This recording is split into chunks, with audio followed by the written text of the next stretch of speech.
La classe politique se positionne clairement aussi, puisque le fait que la justice fasse son travail n'empêche pas la société civile ni à la classe politique de faire le sien non plus.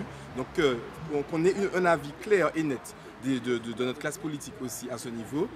Qu'enfin, on ait une réaction, parce que moi je trouve en tant que jeune et aussi en tant que membre de l'université, que quand notre président d'université se fait attaquer par des mails diffamants, eh bien, qu'il faut que les points soient mis sur les i. Alors si, et je dis bien si, le mail qu'on a reçu et qui émanerait du directeur de cabinet de M. le président de région, justement, est bien authentifié et bien attribué à celui-ci, que M. le président de région aussi se prononce justement sur ce mail-là qui qualifie la présidente de notre université d'une citoyenne assoiffée de pouvoir.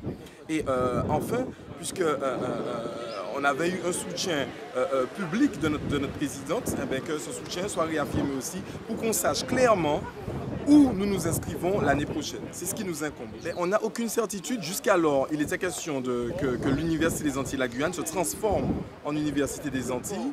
Et ne voilà-t-il pas qu'au dernier moment, après tous les échanges, après toutes les navettes à assister de juristes qu'il y a pu avoir, maintenant on nous envoie des documents, on nous attribue le fait d'avoir reçu des documents qu'on n'aurait pas diffusés. C'est complètement faux, l'université n'a toujours rien reçu. Il y a des conseils de l'université qui sont convoqués sur la base de ces documents-là, alors que les documents ne sont toujours pas envoyés. Donc on a un ministère qui joue au chat et à la souris.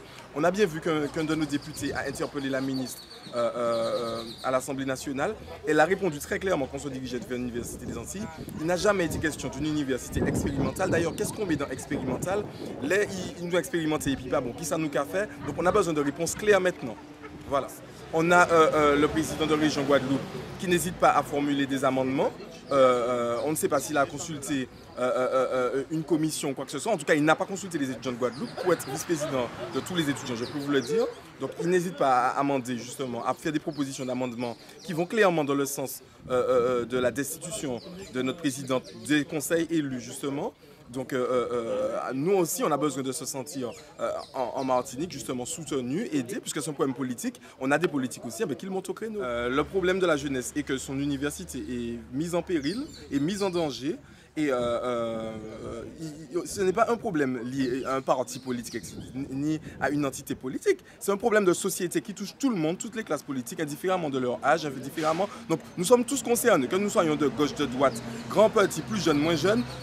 Ceux qui ne sont pas à l'université, qui ont des enfants, ou ont peut-être un enfant qui ira à l'université demain, indifféremment de la classe politique. Mais surtout, puisqu'il faut parler politique, et parce qu'on comprend bien que le problème est politique, il faut bien que les gens comprennent que l'université des Antilles de la Guyane est l'université des jeunes boursiers, d'accord? Donc des classes qui bien souvent, des gens qui n'ont pas les moyens de payer un loyer à 900 € à Paris.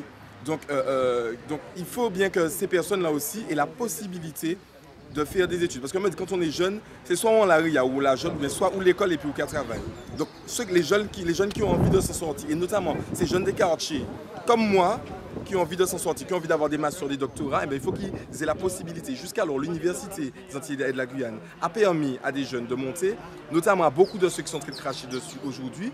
Maintenant, il faut que les autres aussi, qui sont derrière, il faut que les plus jeunes aient accès aussi à cette éducation et accès à cette école méritocratique. Alors on a l'impression que c'est tout sauf Mme Monsecaster. Vous en dites quoi, vous? Mme Monsecaster a commencé un travail de propreté que personne n'avait le courage de faire depuis des années. Donc c'est une jeune femme dynamique, donc je ne doute pas qu'elle effraie plus d'un ici et ailleurs. Mais en tout cas, je suis très fier d'elle et elle sait qu'elle a le soutien de ses étudiants derrière elle dans cette cause-là et que nous sommes prêts, nous n'allons pas laisser qui que ce soit s'en prendre à Mme Monsecaster, à essayer de la déchouquer comme c'est ce qui est annoncé là. On va monter au créneau parce qu'en faisant tomber Mme Monsecaster, c'est faire tomber l'université et surtout faire tomber l'université propre qu'elle a commencé à faire. Voilà.